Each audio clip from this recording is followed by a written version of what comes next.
શ્રી ગણેશાય નમઃ. મિત્રો, તમારું સ્વાગત છે આપણી યુટ્યુબ ચેનલ રાધાકૃષ્ણ ભક્તિધારામાં. આજે આપણે સાંભળીશું પુરુષોત્તમ માસનો અધ્યાય ચોથો, મલ માસની દુઃખદ કથા. તો ચાલો શરૂ કરીએ. અધ્યાય ચોથો. સુત પુરાણી શૌનકાદિ મુનિઓને ઉદ્દેશીને બોલ્યા. ભગવાન નારાયણ નારદજીને કહે છે, તેમજ શ્રી કૃષ્ણ પાંડવોને સંભળાવે છે કે ત્યાર પછી મલમાસનું શું બન્યું તે હું તમારી સમક્ષ કહું છું, તે તમે સાંભળો. દુઃખ, તિરસ્કાર અને અપમાનને લીધે મલમાસનું જીવન ઝેર બની ગયું હતું. ભગવાન વિષ્ણુના ચરણ કમરોનો સ્પર્શ કરી તેણે પોતાના દુઃખો કહેવા માંડ્યા. હે દયાસાગર, હું કંઈ ન સૂઝવાથી અકળાયેલો ને મૂંઝાયેલો હું આપના શરણે આવ્યો છું. લોકોએ મારો તિરસ્કાર કરી અર્ધૂત કર્યો છે. હું અનાથ છું. આપ મારું રક્ષણ કરો. મલમાસ નામ આપીને મારા ભાઈઓએ મારું ઘોર અપમાન કર્યું છે. મારું જીવન અસહ્ય બનાવી દીધું છે. મારો કોઈ અધિષ્ઠાતા નથી. આ 30 દિવસ દરમિયાન સૂર્યનું સંક્રમણ અટકી જાય છે. આથી મને અર્ધૂત કરવામાં આવે છે. પ્રભુ, આપે દેવકીને કંસના ભયમાંથી મુક્ત કરી હતી. યમુનાના વિષમય ઝરથી મૃત્યુ પામેલ ગોપ બાળકોને આપે સજીવન કર્યા હતા. દુષ્ટ દુશાસનના હાથમાંથી દ્રૌપદીને બચાવી હતી. તો શું આપ મારું રક્ષણ નહીં કરો? કુબ્જાને તારનાર અને ગજેન્દ્ર હાથીને મોક્ષ અપાવનાર એવા આપ મારો ઉદ્ધાર કરો. આટલું કહી મલમાસ પોકે પોકે રડવા લાગ્યો.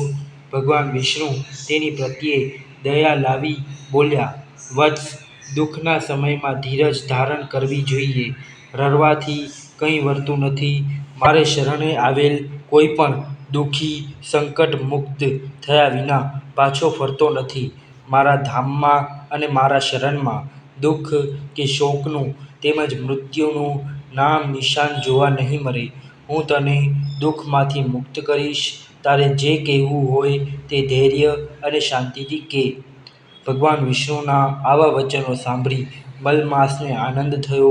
તે 2 હાથ જોડી બોલ્યો, હે પરમ કૃપાળુ, મારું દુઃખ મેં આપની સમક્ષ જાહેર કરી દીધું છે. મારો તિરસ્કાર ન થાય.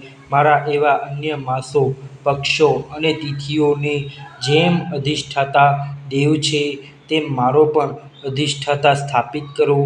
આ માસમાં શુભ કાર્યો થઈ શકે તેવી આપ કૃપા કરો. લોકો મને મલમાસ ન કહે તેને માટે મારું યોગ્ય નામકરણ કરી આપો. આપ દીન દયાળુ છો. મારા ઉપરના આ કષ્ટો મને મરણતુલ્ય લાગે છે. મને તેમાંથી ઉગારો. આમ કહીને મલમાસ મૂર્છા પામી ભગવાન વિષ્ણુના ચરણોમાં ઢળી પડ્યો. આમ શ્રી બૃહદનારદીય પુરાણના પુરુષોત્તમ મહાત્મ્યનો મલમાસની દુઃખદ કથા નામનો ચોથો અધ્યાય પૂર્ણ થાય છે. હવે આપણે પુરુષોત્તમ માસની પાવન કથા વાંચીએ. મુગ્ધાની કથા. અવંતીમાં વિષ્ણુદેવ નામનો બ્રાહ્મણ રહેતો હતો. તેને દેવલ અને માધવ નામના 2 દીકરા હતા. ઉંમરલાયક થતાં બંને દીકરાઓને પરણાવ્યા. દેવલની પત્નીનું નામ રૂપવતી હતું. તેના નામ પ્રમાણે તે સ્વરૂપવાન હતી, પણ તે ઈર્ષાળુ અને કપટી હતી. માધવની પત્નીનું નામ મુગ્ધા હતું. તે સૌને મુગ્ધ કરે તેવા ગુણવાળી, સુશીલ, સ્નેહાળ, દયાવંત, સરળ સ્વભાવની, ભલી ભોળી હતી. સમય જતાં વિષ્ણુદેવ માંદો પડ્યો અને મરણ પામ્યો. હવે ઘરની જવાબદારી દેવલ અને માધવના માથે આવી પડી. થોડા સમય સુધી તો તેમણે જેમ તેમ ચલાવ્યું, પરંતુ બાપની મૂડી ખલાસ થતાં તેઓ મૂંઝાયા.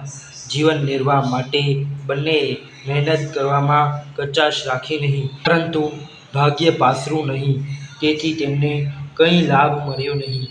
બંને ભાઈઓ વિચારવા લાગ્યા કે અહીં આપણી વિદ્યાની કદર થતી નથી અને નસીબ પણ કંઈક વાંકું લાગે છે, માટે પરદેશ ખેરવો. પરદેશમાં સારી કમાણી કરી શકશું. ત્યાં આપણી વિદ્યાની કદર થશે. આમ બંને ભાઈઓએ પરદેશ ખેરવાની તૈયારી કરી. જતા પહેલા માધવને થયું, મારી ગેરહાજરીથી મારી પત્ની મુગ્ધા અકળાશે અને મૂંઝાશે, માટે મોટી ભાભીને ભલામણ કરતો જાઉં. આમ વિચારી તેણે જતી વખતે ભાભી રૂપવતીને કહ્યું, ભાભી, તમે ઘરમાં વડીલ છો, સમજદાર છો. મારી ગેરહાજરીમાં તમે મુગ્ધાનું ધ્યાન રાખજો. તેને ઓછું આવવા દેશો નહીં. કોઈ વેળા તેનાથી કોઈ ભૂલ થઈ જાય. ભાઈઓ પરદેશ કમાવા માટે ગયા પછી રૂપવતીએ પોતાનું અસલી સ્વરૂપ પ્રગટ કર્યું. તે મુગ્ધાને કારણ વગર ભજવા લાગી અને જેમ તેમ બોલવા લાગી. એક દિવસ રૂપવતીએ રાંધવાની બાબતમાં મુગ્ધા સાથે બહુ ઝઘડો કર્યો. તેને ધક્કા માર્યા, ઠોસા માર્યા, તમાચા માર્યા અને હરસેલો મારી ઘરમાંથી મુગ્ધાને બહાર કાઢી. તે તો રોતી કકળતી પહેર્યો કપડે ઘરની બહાર નીકળી ગઈ અને થોડે દૂર એક ઓરડી ખાલી પડી હતી. તેમાં જઈને રહી. ત્યાં આજુબાજુ રહેતા લોકોને મુગ્ધાની હાલત ઉપર દયા આવી. તેઓ નિરાધાર મુગ્ધાને વાસણ કૂસણ દાણા દૂણી આપ્યા. તેથી મુગ્ધાને રાહત થઈ. તે લોકોના ત્યાં કામકાજ કરીને ગુજરાન ચલાવવા લાગી. મુગ્ધા ભોળી અને સરળ સ્વભાવની હતી. કોઈનું કામ કરી છૂટે તેવી ભોળી હતી. તે કોઈ વેળા રૂપવતીને ત્યાં ખબર પૂછવા જતી અને તેમના ઘરનું કામકાજ પણ કરી આપતી. પણ રૂપવતીને તેનો કોઈ ગુણ ન હતો. દુષ્ટ સ્વભાવની રૂપવતીમાં કોઈ સારો ગુણ દેખાતો જ નહીં. તે અભિમાનની પુત્રી હતી. તે દંભ કરવામાં પારંગી હતી. એવો દંભ કરે કે ભલભલા છેતરાઈ જાય. ધર્મ ધ્યાનમાં જરાય શ્રદ્ધા નહીં. પણ બની ઠનીને સાંજ પડે દેવદર્શને જાય, કથા વાર્તા સાંભળવા જાય, અમસ્તું અન્ન વસ્ત્રનું દાન આપે. આ બધું તે લોકોને દેખાડવા માટે કરતી હતી. આમ કરતાં અધિક પુરુષોત્તમ માસ આવ્યો. અવંતીના નરનારીઓએ વ્રત ચાલુ કર્યા. સવારે વહેલા ઉઠી નદીએ સ્નાન કરવા જાય, કાંઠા ગોળમાની વાર્તા સાંભળે, દાન પુણ્ય કરે અને દેવદર્શને જાય. મુગ્ધા એટલી બધી ભોળી હતી કે પુરુષોત્તમ વ્રતની અને તેના મહિમાની તેને મુદ્દલ ખબર નહોતી. જ્યારે રૂપવતીને તેણે હાથમાં પૂજાનો થાળ લઈને નદીએ નહાવા જતા જોઈ, ત્યારે એને ખ્યાલ આવ્યો કે તે કોઈ વ્રત કરે છે. તે વ્રત જાણવાની તેને ઈચ્છા થઈ. એટલે રૂપવતી પાસે વ્રત શાનું છે, શું વિધિ છે તે અંગે પૂછ્યું. ત્યારે રૂપવતીએ ઝણકો કરીને તેને કંઈ પણ જવાબ આપ્યા વગર કાઢી મૂકી. આથી મુગ્ધાને ઘણું દુઃખ થયું. તે ઘર તરફ પાછી ફરી નહીં. ત્યાં રસ્તામાં રૂપવતીની બહેનપણી શ્યામા મળી. તેના નામ પ્રમાણે તેનું ગુણ હતું. તેનું મુખ તો ભોળું હતું, પણ તે મનની મેલી હતી. કુળકપટમાં તે રૂપવતીથી 4 હાથ ચડે તેવી હતી. તે મીઠી મીઠી વાતો કરતી, પણ તે વાતોમાં ઝેર ભર્યું હોય. મુગ્ધાને દુઃખી અને નિરાશ જોઈને શ્યામાએ પૂછ્યું, કેમ બહેન, આજે તું આટલી બધી ઉદાસ કેમ છે? તારે માથે કંઈ દુઃખ આવી પડ્યું છે? મારાથી શક્ય હશે તો હું તારા દુઃખમાં ભાગીદાર થઈશ, તને મદદ કરીશ. ભોળી મુગ્ધા શ્યામાના શબ્દોથી ભોળવાઈ ગઈ. તેણે શ્યામાને પૂછ્યું, અત્યારે બધા નર નારી વ્રત કરી રહ્યા છે. મને પણ આ વ્રત કરવાની ઈચ્છા છે, પણ હું આ વ્રત વિશે કંઈ જાણતી નથી. મારી જેઠાણીને પૂછ્યું તો તેમણે મને ધુત્કારી દીધી. બહેન, તમે આ વ્રત વિશે જાણતા હો તો મને કહો. હલકા પ્રકૃતિની શ્યામાએ મુગ્ધાને હેરાન કરવાને પુરુષોત્તમ વ્રતની અવળી વિધિ બતાવતા કહ્યું, આ અધિક માસનું બીજું નામ મલમાસ છે. આ વ્રત 2 પ્રકારે થાય છે. એક તો આ બધા કરે છે. સવારે ઉઠીને નદીએ સ્નાન કરવું. કાઠા ગોરમાનું પૂજન કરવું, કથા વાર્તા સાંભળવી, દાન દક્ષિણા કરવી, એકટાણું કરવું, પુરુષોત્તમ ભગવાનની ભક્તિ કરવી, આ એક પ્રકાર થયો. જ્યારે બીજો પ્રકાર ગુપ્ત છે. ઘણા ઓછા લોકો આ પ્રકાર વિશે જાણે છે. હું આ ગુપ્ત પ્રકારની વિધિ જાણું છું. આ બીજી વિધિ તત્કાર ફળ આપનારી છે. તેનાથી તારું દુઃખ જલ્દી દૂર થશે. બહેન, મને તમે જે ગુપ્ત વિધિવાળું વ્રત કહો છો તે જણાવો. મારે તે જ વ્રત કરવું છે. શ્યામા ખુદ હસીને બોલી. તો સાંભળ.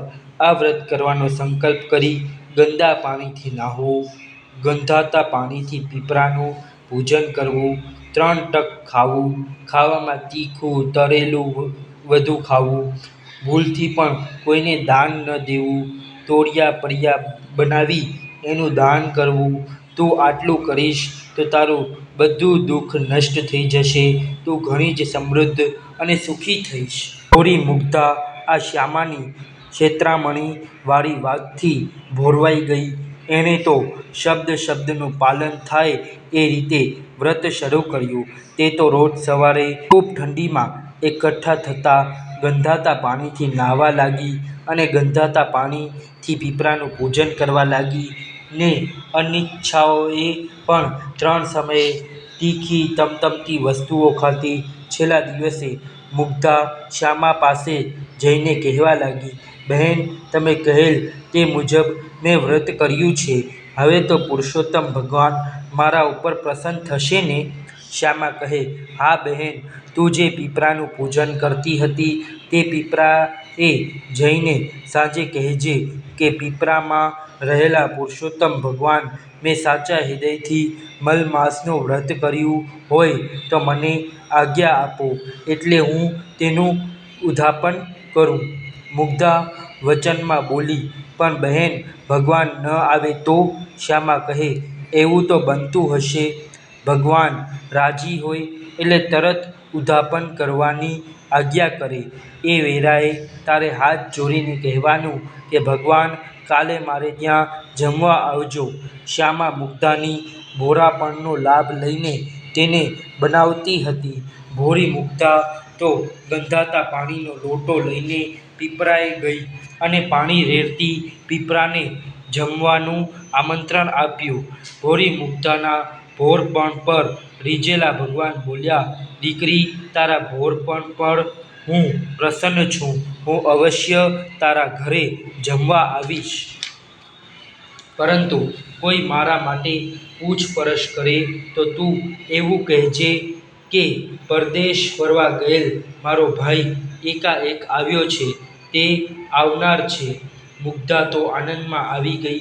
તે ત્યાંથી સીધી શ્યામાને ઘેર ગઈ અને બધી વાત કરી. તો શ્યામાએ મુગ્ધાની સત્ય વાતને મશ્કરીમાં ઉડાવી દીધી અને તેની હજુ વધુ ફજેતી થાય તે દ્રષ્ટિએ કહ્યું, મુગ્ધા, તું ઉજવણું કરે તેમાં 51 બ્રાહ્મણોને જમવા બોલાવજે. રસોઈમાં તારે બધી રસોઈ બનાવવી, પરંતુ લાડુ તો એક મોટો બનાવવાનો અને જ્યારે તારો ભાઈ બનીને ભગવાન આવે ત્યારે તેમને એક લાડુ આપી સૌને પીરસી દેવાનું કહેજે. ભોળી મુગ્ધાએ આ બધું સાચું માની તે 51 બ્રાહ્મણોને ત્યાં જઈ આવતીકાલે જમવાના નોતરા દઈ આવી. સમય થતાં બ્રાહ્મણો જમવા આવવા લાગ્યા. મુગ્ધા પુરુષોત્તમ ભગવાનની વાટ જોતી ઊભી હતી. તે બ્રાહ્મણોને કહેવા લાગી, થોડી વારમાં મારો ભાઈ આવે છે. પછી તમને બધાને જમવા માટે બેસાડું છું. રૂપવતી પણ 101 બ્રાહ્મણોને જમવા માટેના આમંત્રણ આપી આવી હતી. તેણે રસોઈની પૂરતી તૈયારી કરી રાખી હતી. ધીમે ધીમે તેને ત્યાં બ્રાહ્મણો જમવા માટે આવવા લાગ્યા હતા. સમય જેમ જેમ વીતતો ગયો તેમ તેમ મુગ્ધાને ચિંતા થવા લાગી. તેણે મનોમન પુરુષોત્તમ ભગવાનને યાદ કર્યા. એવામાં ત્યાં આગળ એક તેજસ્વી જુવાન આવ્યો અને બોલ્યો, અહીં મુગ્ધાબહેન રહે છે? મુગ્ધા તો હર્ષના આંસુ વહાવતી દોડી આવી. ભાઈનો હાથ પકડી લીધો. ભગવાન મંદ મંદ હસવા લાગ્યા. મુગ્ધા બોલી, મારા ભાઈ, આજે ઘણા દહાડે બહેનને ત્યાં ભૂલો પડ્યો. આવો ઘરમાં બેસો, હજુ તો ભૂદેવોને જમાડવાના છે. મુગ્ધાએ ભગવાનને ઘરમાં લઈ જઈ બેસાડ્યો. પછી બધા બ્રાહ્મણોને જમવા બેસાડ્યા. પતરારા મૂક્યા પછી તેણે ભગવાનને જે એક મોટો લાડવો બનાવ્યો હતો તે આપીને કહ્યું, આ એક જ લાડુમાં બધાને જમાડવાના છે. ભગવાને એક મોટી કથરોટી લીધી, તેમાં લાડુ મૂકી તેના ઉપર કપડું ઢાંકી દીધું. પછી તેઓ પીરસવા નીકળ્યા. ભગવાન બ્રાહ્મણોને પૂછતા જાય અને તે કહે તેટલા લાડુ મૂકતા જાય. સાથે સાથે બીજી રસોઈ પણ પીરસાતી હતી. ભગવાનને રસોઈમાં એવી મીઠાશ મૂકી કે બ્રાહ્મણો હોશે હોશે હરખથી જમવા લાગ્યા. જમતા જમતા તેઓને અમૃતના ઓડકાર આવવા લાગ્યા. બ્રાહ્મણો જમી રહ્યા પછી પતરારામાં મૂકેલ પડિયા તેઓએ સોનાના દીઠા. મુગ્ધાએ દરેક બ્રાહ્મણો સોનાના પડિયા આપ્યા. દક્ષિણામાં સોનાના પડિયા મળતા બ્રાહ્મણો મુગ્ધાની જય બોલાવતા અને આશીર્વાદ આપતા પોતપોતાના ઘેર જવા લાગ્યા. આર બાજુ રૂપવતીએ 101 બ્રાહ્મણોને જમવા બેસાડ્યા, પતરારા મૂક્યા અને લાડુ પીરસવાનું ચાલુ કર્યું. લાડુ મૂકતા તે લાડુ માટીના દેખાયા. બ્રાહ્મણો ગુસ્સે થઈ બધા ઊભા થઈ ગયા અને તેઓ સમજ્યા કે રૂપવતીએ તેમની મશ્કરી કરી છે. તેથી તેની ઉપર ફીટકાર વરસાવતા બધા ત્યાંથી રવાના થઈ ગયા. લાડુ માટીના બનેલ જોઈ રૂપવતી આશ્ચર્ય પામી. તેને મનમાં સંદેહ થઈ ગયો કે પુરુષોત્તમ ભગવાન મારા ઉપર નારાજ થઈને આમ કર્યું હશે. તેને કાને મુગ્ધાના ઉજવણીની વાતો આવી. બધા બ્રાહ્મણો તેની રસોઈના વખાણ કરતા હતા અને દક્ષિણામાં સોનાનો પડિયા મળતા હતા તે વાત જાણી તેને લાગ્યું કે પુરુષોત્તમ ભગવાન મુગ્ધા ઉપર પ્રસન્ન થઈ તેનો ઉદ્ધાર કર્યો છે અને મારી ઉપર તેમની અવકૃપા થઈ છે. મુગ્ધાને ત્યાં બધાએ જમી લીધું હતું. ફક્ત મુગ્ધાને જમવાનું બાકી હતું. ભગવાન મુગ્ધાના હાથમાં લાડુનો થોડો પ્રસાદ મૂકી તે ખાઈ જવા જણાવ્યું. તે પ્રસાદ ખાવાની સાથે જ મુગ્ધાનું ઘોર પણ અદૃશ્ય થઈ ગયું અને તેની બુદ્ધિ તેજસ્વી બની અને તેના વદન ઉપર અલૌકિક તેજ પથરાઈ ગયું. મુગ્ધા ભાઈના સ્વરૂપમાં આવેલા પુરુષોત્તમ ભગવાનને ઓળખી ગઈ અને તેમના ચરણો પકડી લીધા. તે બોલી, હે નાથ, મારા ઉપર આપે અનહદ કૃપા કરી છે. આપ પોતાના ખરા સ્વરૂપમાં પ્રગટ થઈ મને દર્શન આપો, મારું કલ્યાણ કરો. ભગવાન પુરુષોત્તમ પોતાના સ્વરૂપમાં પ્રગટ થઈ મુગ્ધાને દર્શન આપ્યા અને આશીર્વાદ આપીને કહ્યું, થોડા જ સમયમાં તારો પતિ અઢળક કમાણી કરીને પાછો આવશે. તારા પુણ્ય બળના પ્રભાવે તારું આખું ઘર સુખ અને સમૃદ્ધિ ભોગવશે અને જીવનના અંતે તું તથા તારા પતિ સદેહ વૈકુંઠ પામશે. કપટી શ્યામાના કહેવાથી તે જે ગંધતા પાણીથી કુંડીમાં સ્નાન કરેલ એ કુંડી હવે મુગ્ધા સરોવર તરીકે પ્રખ્યાત થશે. જે કોઈ ભાવિક આ સરોવરમાં સ્નાન કરશે તેના સર્વ પાપ બળી જશે. મુગ્ધા હાથ જોડી ઊભી રહી હતી અને બધું સાંભળી રહી હતી ત્યાં તો ચમત્કાર થયો. પ્રભુ અંતર્ધ્યાન થઈ ગયા. આ વાત અગ્નિમાં વાયુ વેગે પ્રસરી ગઈ. બધા મુગ્ધાને સતી સમજી તેના દર્શન કરવા આવવા લાગ્યા.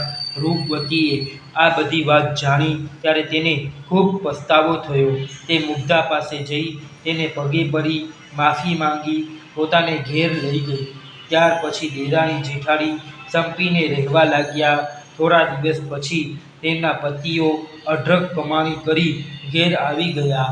આ બધું પુરુષોત્તમ વ્રતના પ્રતાપે થવાથી નગરીના મોટા ભાગના લોકોએ હવે પછી આવનાર પુરુષોત્તમ માસમાં વ્રત કરવાનો સંકલ્પ કર્યો. કથા રૂઢી મુગ્ધા તણી સાંભળશે, જે નરના પાપો બળી જશે અને સફળ થશે અવતાર. બોલો પુરુષોત્તમ ભગવાનની જય. નીચે ટેગ કરેલા પ્રોડક્ટ તમને ખૂબ જ પસંદ આવશે. તેથી એકવાર જરૂર જોજો. તમને આ વિડીયો પસંદ આવ્યો હોય તો અમારી ચેનલને સબસ્ક્રાઈબ કરજો, વિડીયોને લાઈક કરજો, શેર કરજો. ધન્યવાદ. હર હર મહાદેવ.